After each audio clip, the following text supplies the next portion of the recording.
Quem quiser saber quem sou, olha para o céu azul.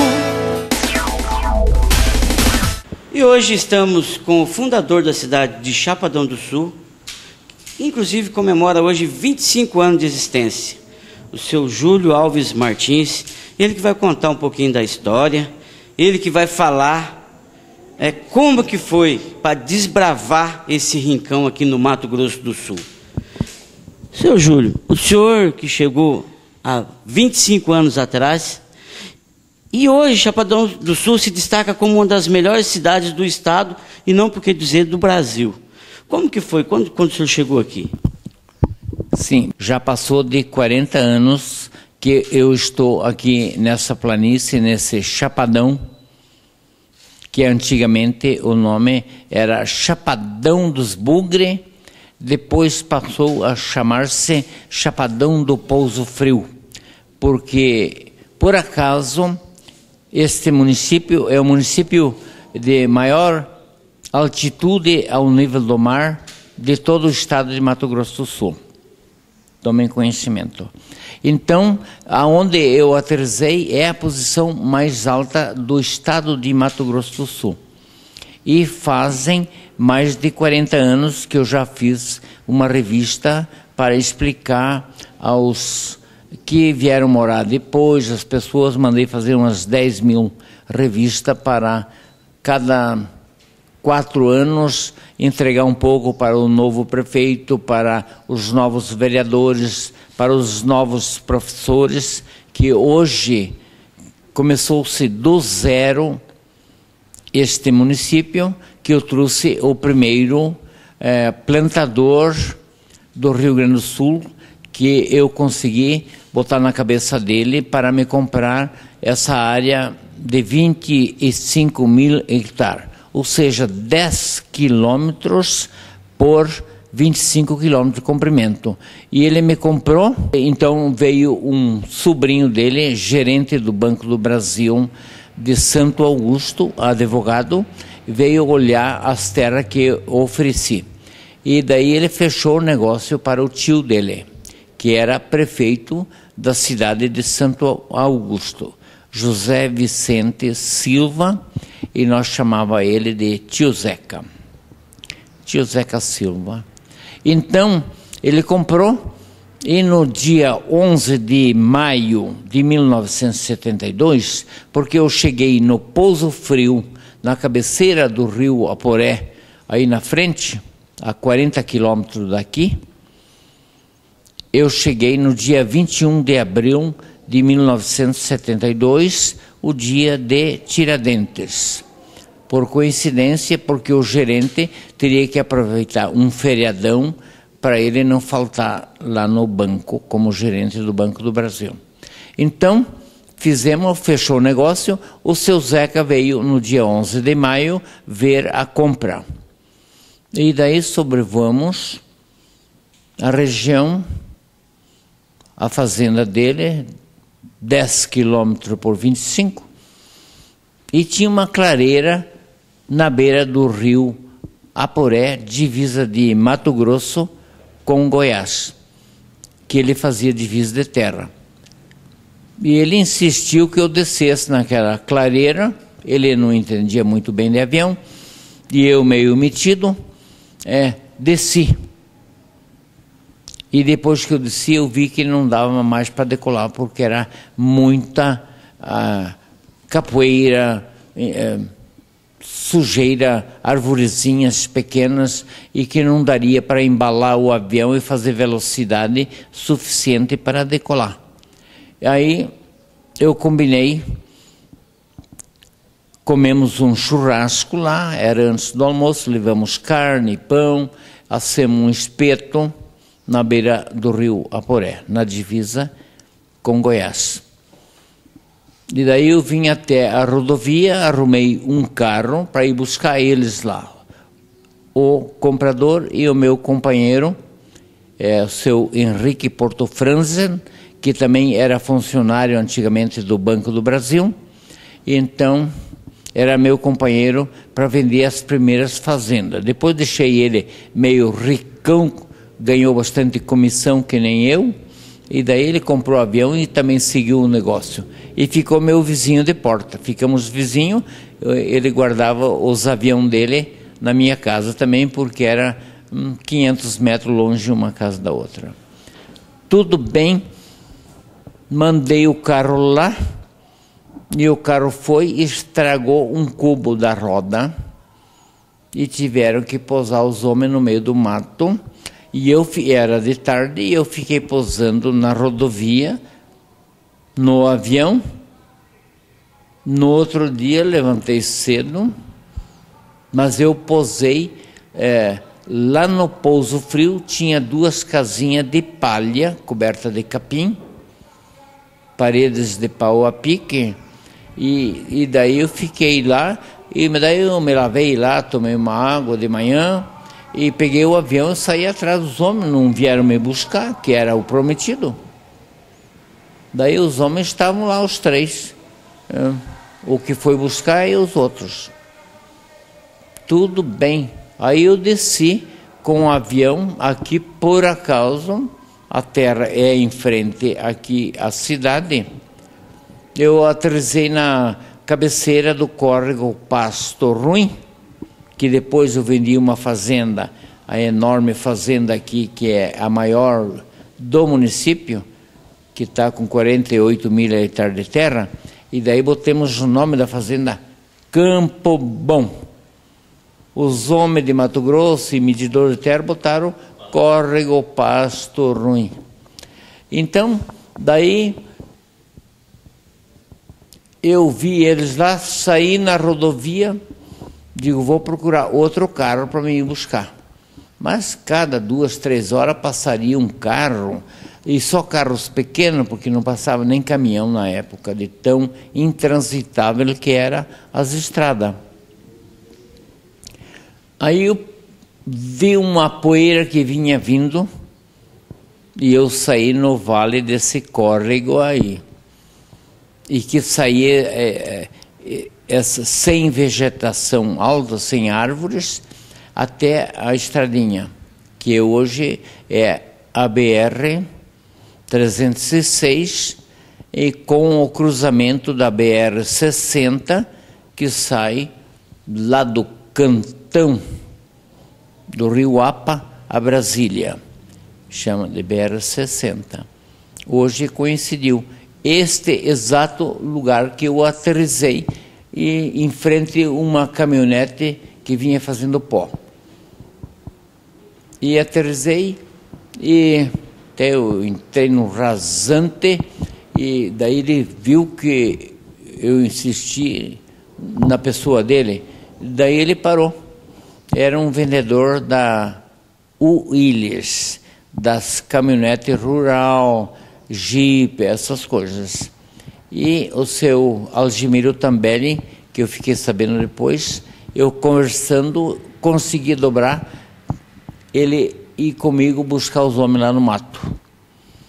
Aí caminhamos, que eram uns 18 quilômetros, aí num carreirinho, com a vegetação batendo no para-brisa e tudo, um piquezinho.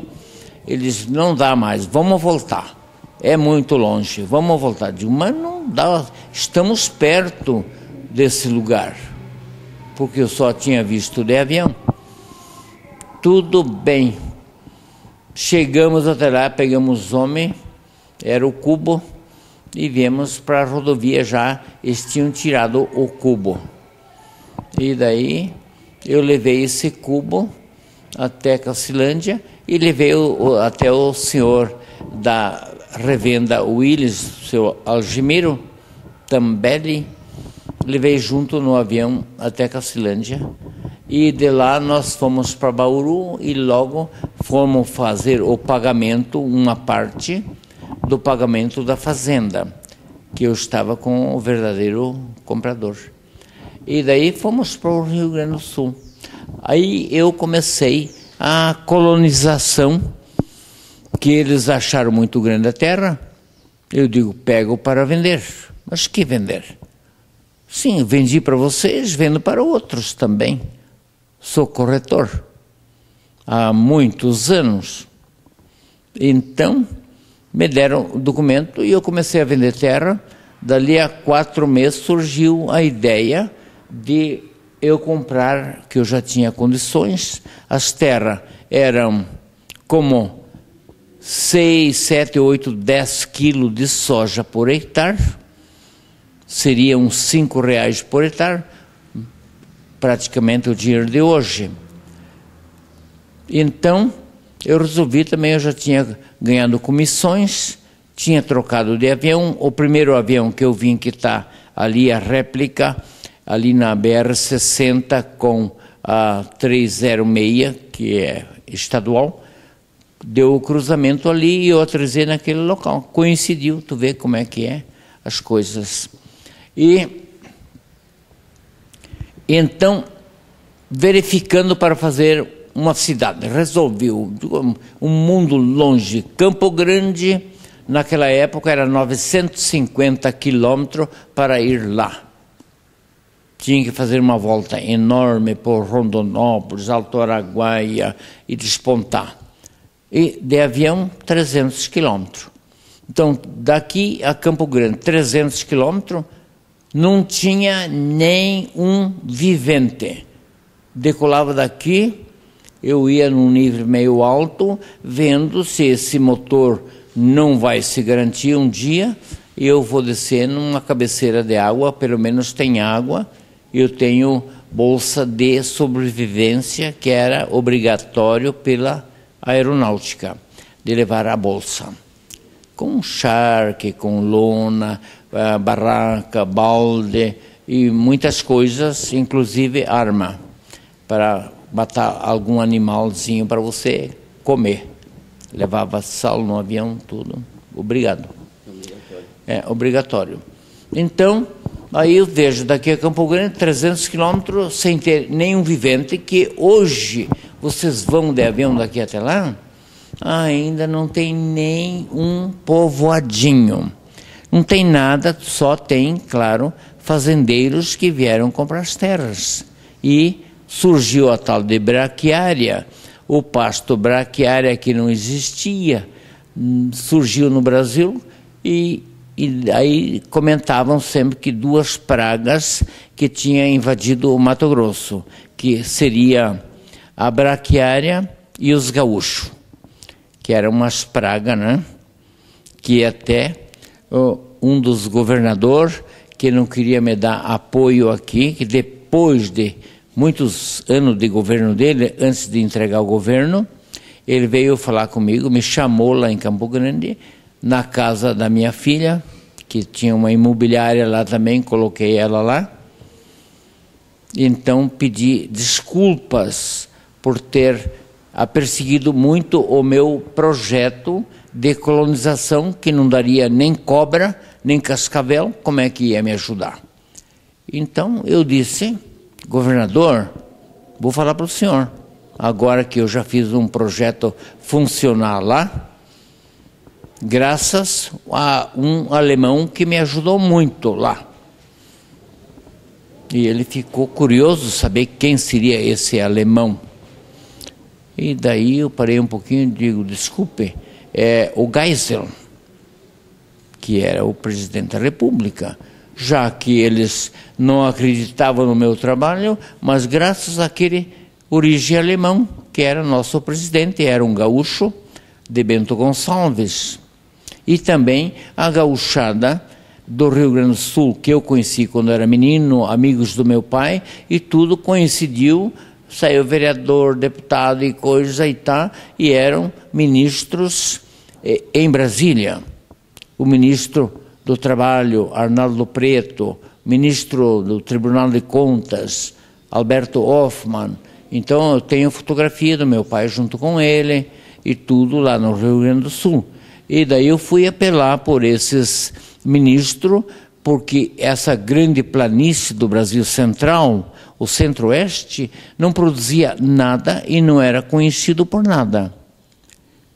Mas os gaúchos, os rio-grandenses, conheciam muito bem campos e plantavam nos campos do Rio Grande do Sul.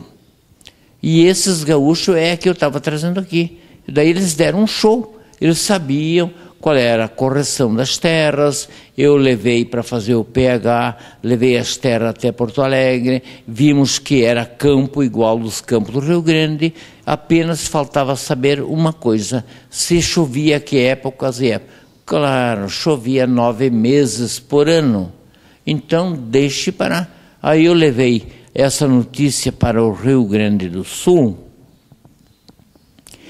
Na televisão que tinha lá, os jornais e nas escolas de aviação, e eu fiquei famoso com o meu aviãozinho que vinha para cá.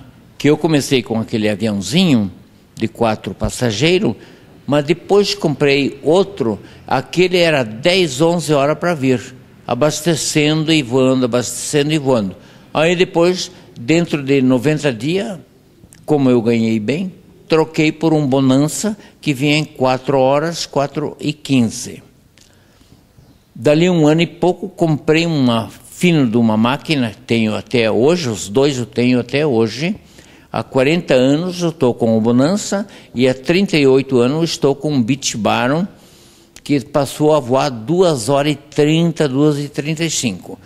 Começar com 10, 11 horas e passei a voar 2h30, praticamente, pisava no Rio Grande, trazendo gente. Aí, mas como eu comecei, a gauchada se acordou. Os fazendeiros lá, e coisa, as terras não valiam nada, em todo esse Brasil Central, Norte, Nordeste, Bahia, Piauí, Maranhão, tudo, homem de Deus, tudo de presente. Ninguém acreditava, riam da lograda que faziam com os gaúchos. Chamava nós de bombachudo, do jeito que eu estou agora aqui, bombachudo, e tudo então,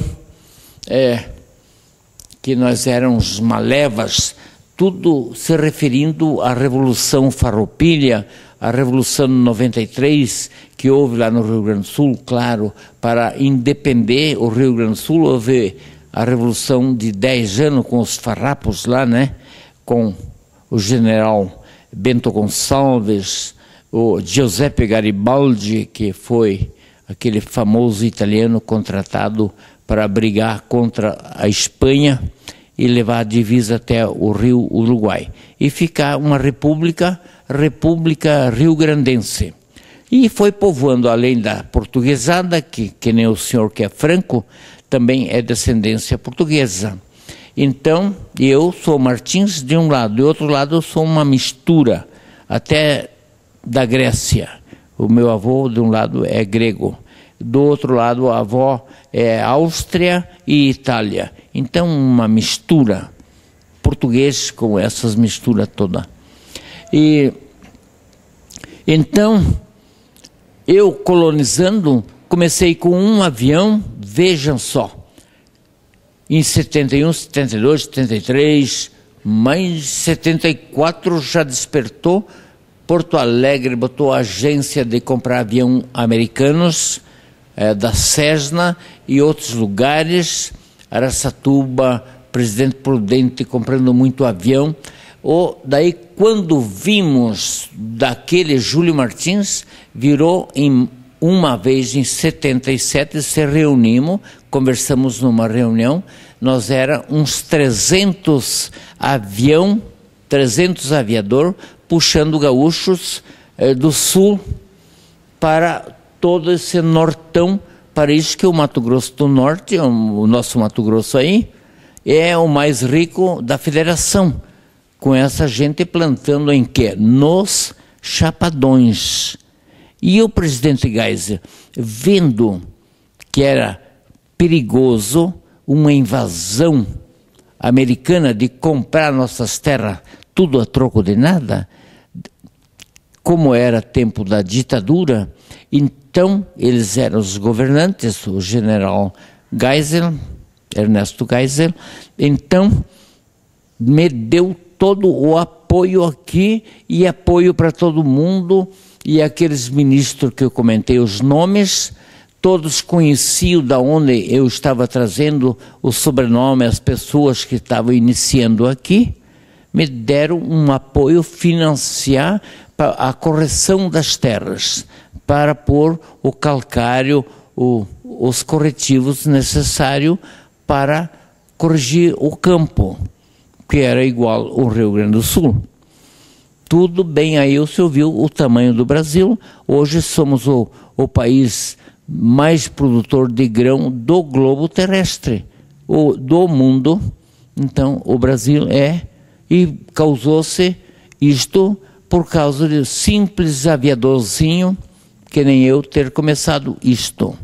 Então, aqui atrás de mim, aí o senhor pode ver que eu tenho um certificado ali, que eu recebi em Brasília, que me chamaram para eu e o ministro da Agricultura da época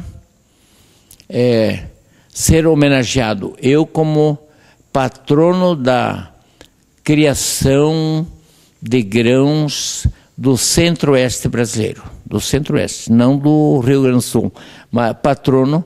Então veja aí o meu certificado na parede com uma bela medalha que também recebi em Brasília em novembro do ano passado. Então foi também tão difícil a fundação desse lugar, porque nós era conhecido como gauchada burra, que não sabia nada, e como eu comentei, eu trazendo tantos agrônomos para todas as fazendas, técnico em corrigir terra, que nem no Rio Grande. Chegou uma fazenda aqui, que é do pai da nossa vice-prefeita, a Elizabeth Bushman.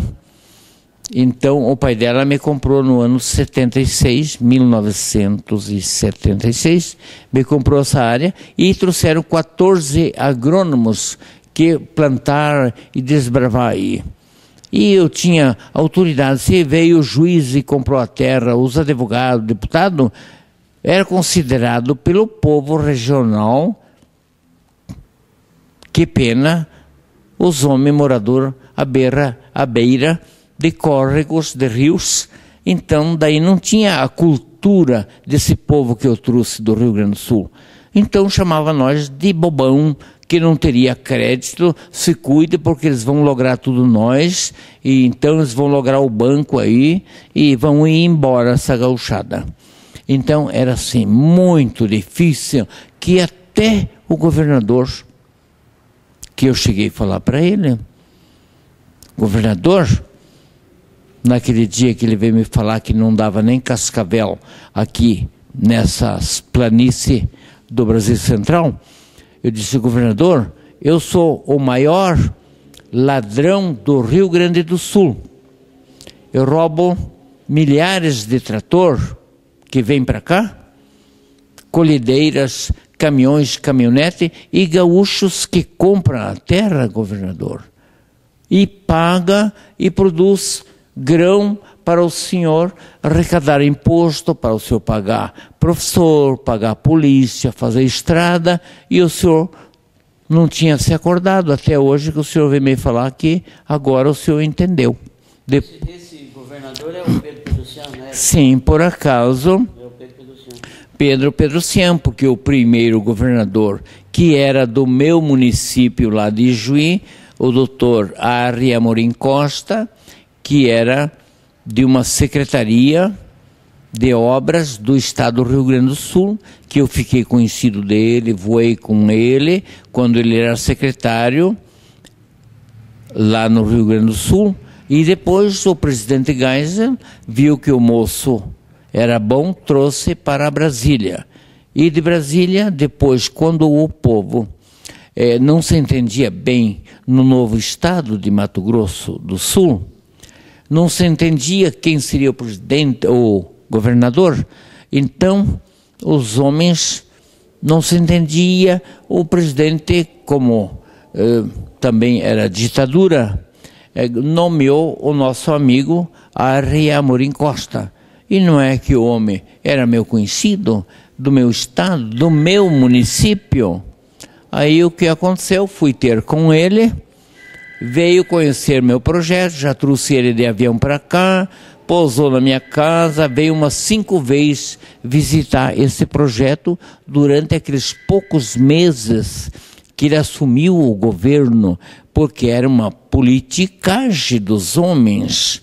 Então, botar outro governador, tira outro, bota outro, e tudo, essa lenga-lenga.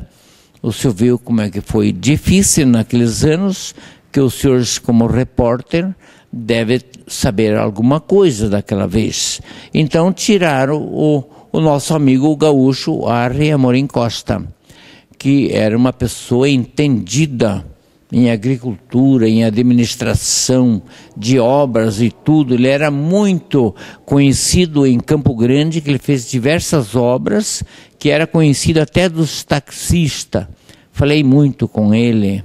Então, ele era conhecido de todo mundo, então foi uma pessoa bem indicada pelo presidente da República para ser o primeiro governador. Então você vê, e sentimos esses problemas, e depois eu colonizar aqui, aí a grande política contra, para não deixar eu crescer.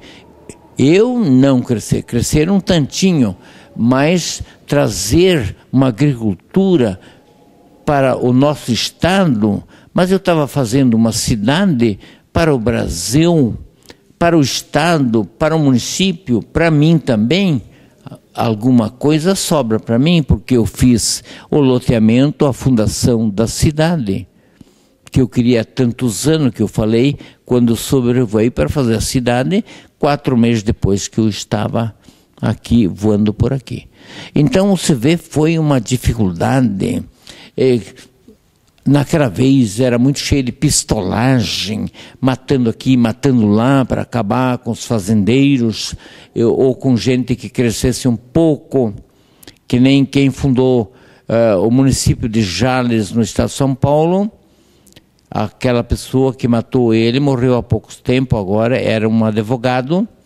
Quem fundou Cacilândia, eles mataram, porque era o fundador de Cacilândia. Aí o comando da polícia em Campo Grande me chamou um dia: tome cuidado, seu Júlio, vamos proteger o senhor, porque nós precisamos da sua pessoa para colonizar, enriquecer o nosso estado. Mas é um perigo, também querem acabar com você.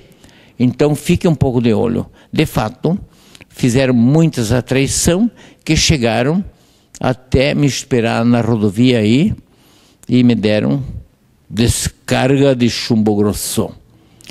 E não atravessou o carro, guardei o carro na minha fundação, que chama de museu, guardei o carro baleado.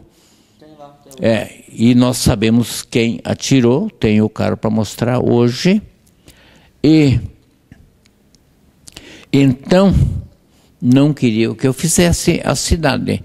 Contrariedade, comprando pessoas, outras pessoas dizendo: vocês não dê apoio porque ele vai trazer muito concorrente para vocês.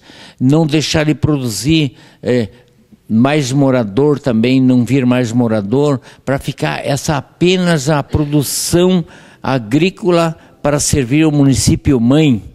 Então não podemos deixar que nós vamos perder essa arrecadação que está tendo desses gaúchos aí, que estão plantando. Então, estrada para esses gaúchos, nós vamos fazer só quando eles produzirem. Porque vocês, Júlio, compraram as terras, pagaram mecanismo, financiaram um pouco no banco, tem que produzir para pagar o banco. Então, produz, daí depois que vocês produzir, aí rapemos a estrada para vocês transportar para ir para o centro consumidor. Então veja que dificuldade que era naquela vez. Política para acabar com o fundador. E esse carro que eu tomei a chumbada, que eu sei quem que ganhou para tirar, sabemos, eu falei há poucos dias que estão perdoados todos aqueles que me prejudicaram no crescimento desse nosso município, que virou um Brasilzão desse tamanho, que se começa a matar esse aviador que trazia os primeiros, os outros gaúchos humildes e tudo iriam vir aqui para o Centro-Oeste. Então, eu tinha um apoio de autoridades, a qual eu agradeci muito agora no jornal, todos os governadores que me ajudaram. Nos dias atuais, hoje Chapadão é conhecido como a capital agrícola do estado. Como que o senhor se sente hoje? Sim, sabe, eu sou uma pessoa que não fui desde moço até agora que eu me emocione por alguma coisa. Eu fiz isso, não me sinto emocionado nem me vangloriando do que eu fiz. Eu fiz um trabalho que serviu para o Brasil, para o globo terrestre até, né, produzindo grão para o mundo inteiro, mas eu me sinto um amigo de todos e perdoei todos os que atrapalharam. Quem atrapalhou está indo tudo, Deus castigou eles, não foi eu. Então eu não me sinto emocionado por ter feito tudo isto. Acho uma coisa muito normal que aconteceu na minha pessoa e a minha cabeça é essa, o que eu vou fazer? Eu sou assim, descendente de uma gente diferente, graças que eu tive sem colégio, que eu tenho até o 5º ano, e estou já nos 84 anos, me diga, então há 70 e tantos anos atrás que eu ia no colégio, coleginho, que até na revista o senhor vai levar a fotografia da minha professora, que era uma descendente da França.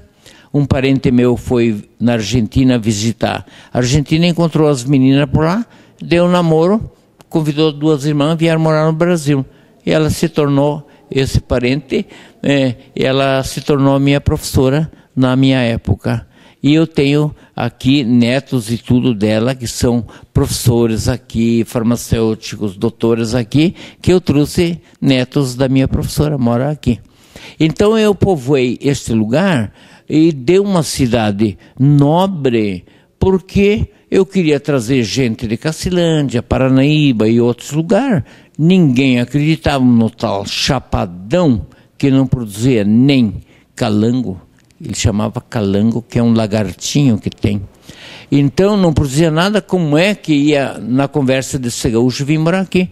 Aí eu apelei pela gauchada, pelos sulinos, e o senhor viu o que foi dar aqui?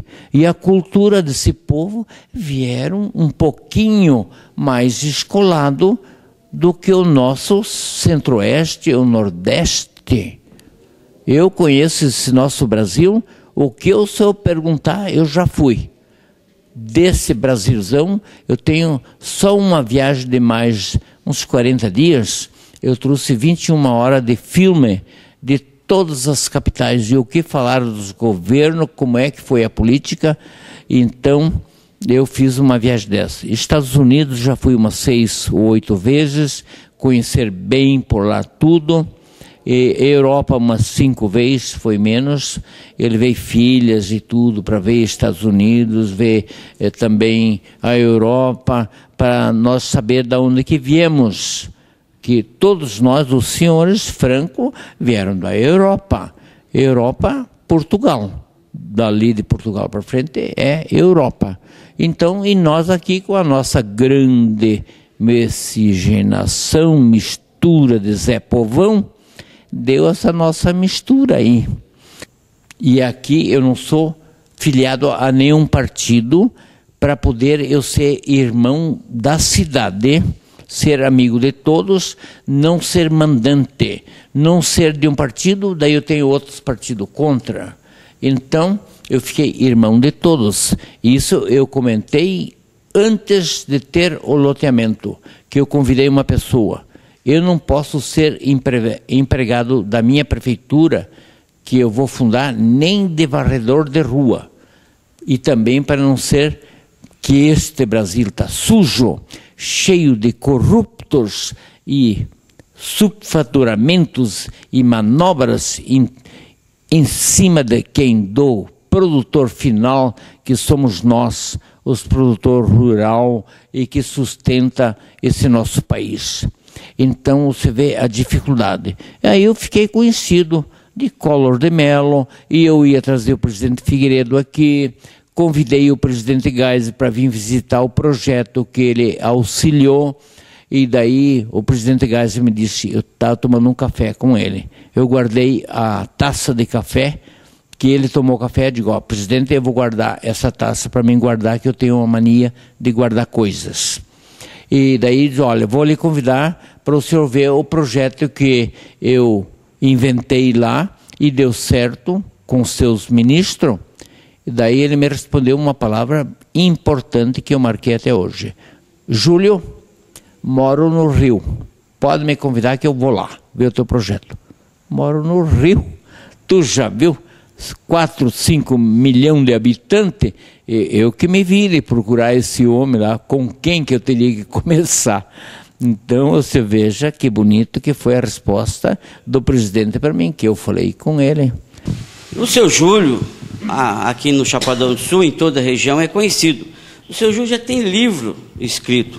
A UCDB, a Universidade Católica de Mato Grosso do Sul, o CDB, escreveu um livro contando a sua história.